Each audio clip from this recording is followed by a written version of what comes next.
Hold your breath, okay?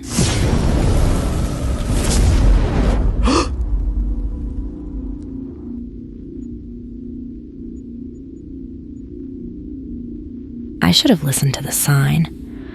Not the one that said, next gas 50 miles. Fuck that, I had a full tank.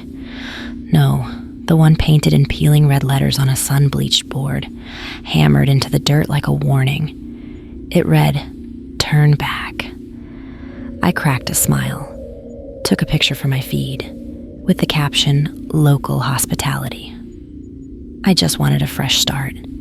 Texas behind me, Arizona ahead, windows down, music up, and a middle finger in the rear view for the wreckage I was leaving behind. The plan? Take a few scenic routes, sleep in the back of my SUV, get there when I get there. Freedom, finally. But freedom's a funny thing. It always costs you something. For me, it started to add up when my bladder was full, and I pulled into a shitty little rest stop.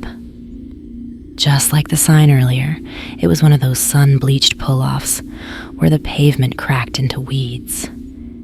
It wasn't overtly creepy, just older. To be honest, it wasn't that bad, if it was empty. Turns out it wasn't. There was one bench, 2 vending machines, and 3 men. They watched me the second I pulled in. 3 of them leaning against a rust-eaten pickup, their eyes crawling over my skin like centipedes. The biggest one, thick-necked, arms like knotted rope, spat a stream of tobacco into the dirt. The second, wiry and rat-faced, grinned at me with teeth like a broken piano. The third just stared, eyes black and empty as a shotgun barrel. I knew that look. "Need help, darling?" The big one drawled, voice like gravel in a tin can. I forced a smile, the kind that said, "I've stabbed men for less." Just stretching my legs. Ratface took a step closer. Too close. Breath stinking of cigarettes and bush light. Ain't safe for pretty girls out here alone. I shifted my weight, keys already wedged between my fingers. Good thing I'm not pretty. Besides, I'm not alone. They exchanged glances. Boss chuckled. "That so?" I tilted my head. Wanna check? For a heartbeat, nobody moved. The buzzing of the crows up high throwing shadows like jagged teeth across their faces. Then Boss laughed. Tight, controlled. "Ain't nobody in that truck." I didn't blink. Not yet. Something in my voice, or maybe it was my face, made the third man tilt his head to the side, like one of the crows flying above us. Boss's grin faded. I guess I would have to pee somewhere else. I was hoping these guys were friendlies. I didn't wait to see what noise would come out of their mouths next. Just slid into the driver's seat and turned out of the parking space and just hoped the gravel from my tires sprayed their shit kickers. In the rear view, Ratface flipped me off. I smiled. The tire blew out at 2:37 a.m. A gunshot bang that sent me lurching hard right, my hands white-knuckling the wheel as the highway blurred into a sickening tilt. For one dizzy second, I thought I'd hit something. A deer, a hitchhiker. But then the steering wheel shuddered like a dying animal, and I knew. Flat tire. I wrestled the SUV onto the shoulder, gravel pinging the undercarriage like hail. No streetlights out here. Just the moon, fat and yellow, leering through the windshield like a drunk at last call. I sat there for a minute, breathing, listening, trying to keep myself in the present and anxiety at bay. Cicadas, the ticking engine, the drip-drip of something leaking underneath me. Fuck, I popped the trunk. Spare tire jack, lug wrench, all there. But as I crouched in the dirt, wrestling the jack under the axle, my fingers brushed something wet. Not oil, blood, fresh, still warm. I froze. That's when I heard it. The low growl of an engine idling in the dark. Headlights flared to life behind me. and I knew. Doors creaked open, boots crunched gravel. Need a hand, sweetheart? Ratface's voice, closer than he should have been. I didn't turn around, just tightened my grip on the lug wrench. I'm good. Oh, now that's no way to be. We's just being neighborly. Boss this time, his shadow swallowing mine. The third one, quiet guy, circled to my left, blocking the road. I stood slow, wiping my hands on my jeans. Y'all follow me all the way out here just to be neighborly? Boss grinned. Nah, we followed you because you got a smart mouth. Figured we'd teach you how to use it. I should have turned back. Oh, you'll be turning back, darling. That's when I swung the lug wrench, not at him. At Quiet Guy's knee with a sickening crack. He dropped like a sack of wet cement, screaming, clutching his ruined leg. Ratface lunged. I sidestepped, just like I was taught in hand-to-hand, letting his momentum carry him past me, then swung the wrench like a battering ram into his spine. He face-planted into the gravel with a grunt, the knife skittering into the darkness. Boss roared, charging at me. I ducked under his haymaker and drove my shoulder into his gut, using his own weight to send him stumbling backward, right into the darkness of the open trunk of my SUV. For half a second, I saw movement in the shadows, a glint of eyes. Like radioactive honey, then they were gone. That's all it took to distract me. Quiet Guy's hand clamped around my ankle like a bear trap, yanking me down hard. My chin bounced off the gravel, stars exploding in my vision, and I tasted blood. Ratface was on me in an instant, his fist crashing into my temple. The world tilted, hands grabbed me, dragged me toward their truck. Through the ringing in my ears, I heard my SUV's engine roar to life. Quiet Guy must have grabbed my keys, peeling out in a spray of dirt and dead grass. When Boss dragged me out of the truck bed by my hair, his fingers brushed the scars on my wrist. You some kind of cutter? He sneered, twisting my arm so hard the joint popped. His calloused fingers traced the ridges, probing like he was reading Braille. I didn't answer. He didn't realize those scars weren't from a razor. They were from straps, thick leather restraints, buckled so tight they split the skin. The kind they use in psych wards when you wake up screaming, when the nurses sigh and murmur, "She's having an episode again." When the orderlies hold you down and the needle bites your arm and the world goes black. But the memories stay. Always. Ratface lunged forward, his grimy fingers hooking into the collar of my shirt. Let's see what else you're hiding. He slurred, yanking hard. The fabric tore like gunfire in the silent night, buttons pinging off the truck's rusted fender. Well, ain't you a pretty little... His voice and grin died mid-sentence. Silence. The scars on my ribs weren't from abuse. They were surgical, clean, precise, a surgeon's handiwork. The kind of scars you get when they crack your sternum open like a lobster shell, when they scrape the war out from the inside with cold metal tools. Quiet Guy. Quieter now, his busted knee leaking blood through the bandana he'd tied around it, limped closer. His pupils were blown wide with pain and adrenaline, but they still caught the jagged scar behind my ear, the one that looked like a lightning bolt carved by a drunken hand. And that's because it was. The hell is that? He muttered, reaching out. I smiled. Volume control. They threw me in the root cellar. Stank of old violence. Damp earth and rusted metal. The coppery tang of blood long since soaked into the dirt.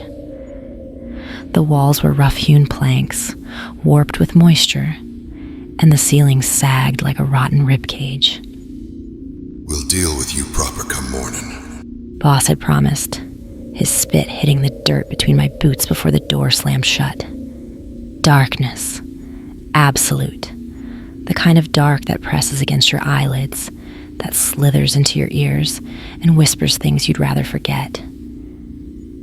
Somewhere above, the men's laughter filtered through the floorboards, muffled but relentless, like the hum of a distant generator.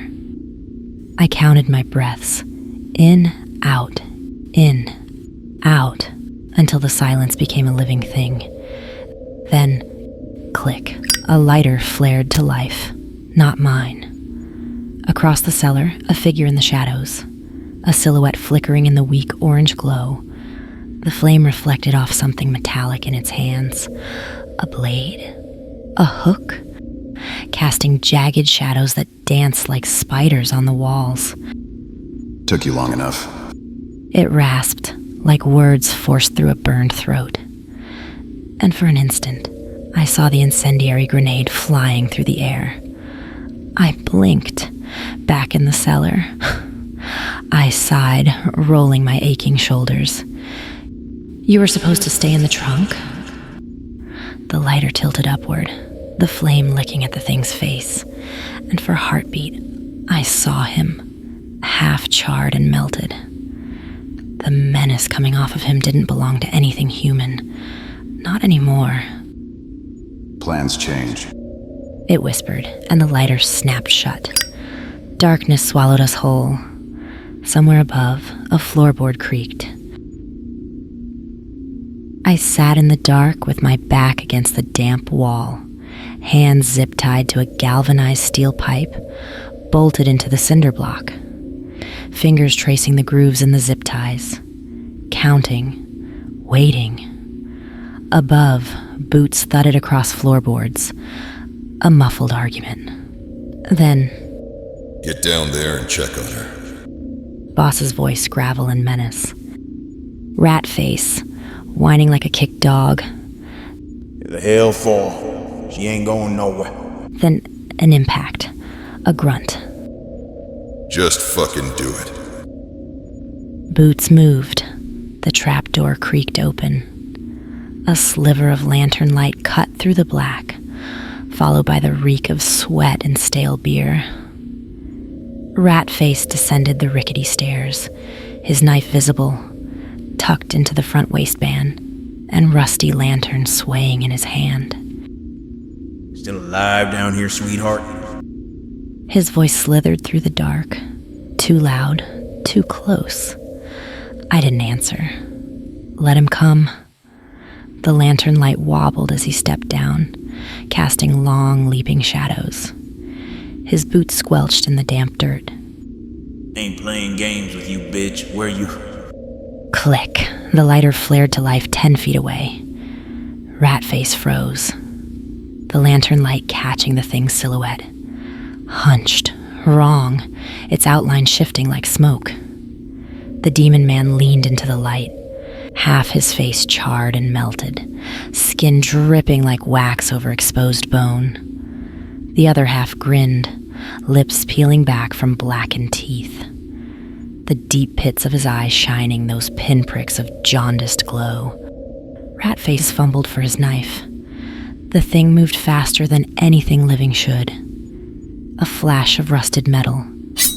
And suddenly Ratface was choking on his tongue, his own knife buried to the hilt under his jaw. No scream, just wet, gurgling breaths as the thing held him upright by the blade, blood spilling down its arm as its melted face pressed closer, drinking in Ratface's terror. Shh. It whispered through its grin, a twist of the blade, a final shuddering gasp. Ratface slid to the ground, his dead eyes staring at me, wide with the last thing he'd ever see. The demon man crouched over him, tilting its head, listening. Above, Boss laughed at something. A bottle clinked. They'll come looking soon. It rasped, licking Ratface's blood off the blade and cutting me loose. I stood, rolling my shoulders. Let them. The cellar stairs groaned under our weight. Both of ours, as we climbed toward the flickering light seeping through the trap door. The demon man moved like liquid shadow ahead of me. his melted flesh glistening through in the dim glow, the scent of charred meat and old blood clinging to him. My fingers flexed around Ratface's knife, still warm from his throat. Above us, a tinny laugh track blared from an old TV. Some sitcom. The kind of mindless noise men like this used to drown out the things they'd done. Then Boss chuckled, his voice slurred. Goddamn idiot. Probably passed out down there. A bottle clinked. Another cracked open. I took another step. The floorboard creaked. Silence. Then... The hell was that? Quiet guy's voice. Tense. The demon man's grin split wide, his teeth glinting like broken glass. And hell broke loose. Boss spun in his chair, his shotgun propped against the table. Too far. The demon man lunged before his fingers could brush the barrel. A rusted hook came from the demon's hand as he slashed downward. Boss screamed as the metal buried itself in his shoulder, pinning him to the chair like a butterfly in a display case. Blood sprayed the TV screen, distorting the laugh track into something grotesque. Quiet guy went for the gun. I threw the knife. It thunked into his wrist with a wet crunch. He grunted as his fingers spasmed open. The gun hit the floor. He wrenched the knife free with a wet sucking sound and was faster than I expected. Even with his busted knee, he grabbed a broken bottle and swung. Glass bit into my arm, hot blood sheeting down to my elbow. The pain was alive. It sang in my veins, sharp and sweet.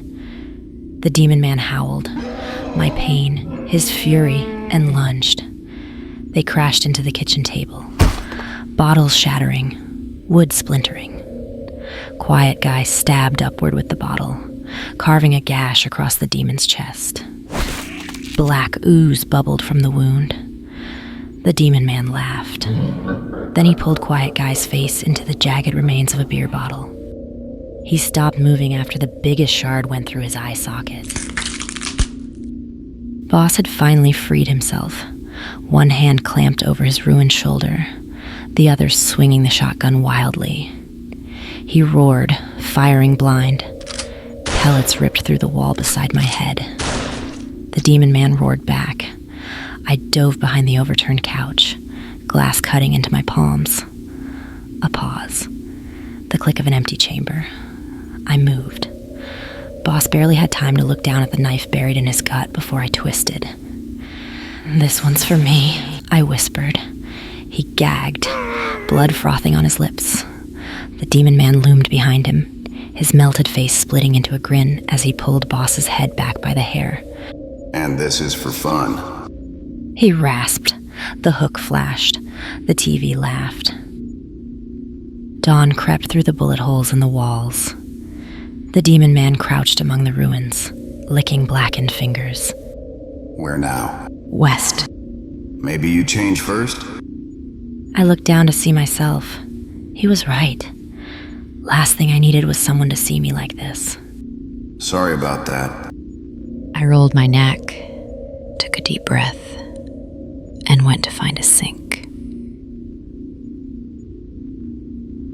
The shack burned like a funeral pyre behind the woman, her silhouette painted against the Texas dawn by the inferno at her back. Although she's clean after the shower, there are flakes of ash that catch in her tangled hair like gray snow. The bandages wrapped around her forearm are already bleeding through, but she doesn't seem to notice. She doesn't look back, but she does pause for a moment, seemingly to look for her demon monster. What she doesn't know is that he didn't exist. Never did. Just her. Just the kind of broken that happens when someone takes a mind forged in war in asylum white rooms, then bends it one too many times. What really happened? The woman wakes in pitch blackness, wrists bound. Her shoulders scream from being wrenched too long in one position. Somewhere above, laughter filters through floorboards. The kind of laughter that means they've started drinking in earnest. She doesn't panic. Instead, she works her wrists in slow circles, ignoring the way the fibers tear her skin. There's a pop as her thumb dislocates.